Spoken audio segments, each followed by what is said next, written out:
Перед началом просмотра обязательно поставьте лайк и оставьте свой комментарий. Они нам очень важны.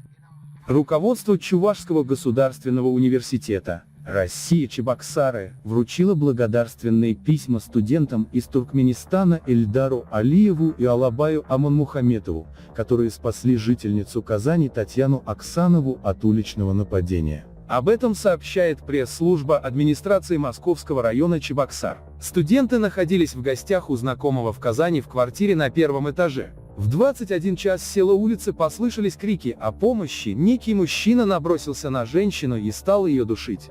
Алиев и Аманмухаметов выпрыгнули в окно, даже не обувшись. Нападавший бросился бежать. Один из студентов остался с потерпевшей и вызвал полицию, а второй побежал за мужчиной. Он догнал его и удерживал до приезда полицейских. Всех участников событий доставили в отделение. После окончания разбирательств Алиев и Аманмухаметов проводили женщину до дома. Позднее Оксанова сообщила в ВУЗ о поступке студентов. Их решено было наградить.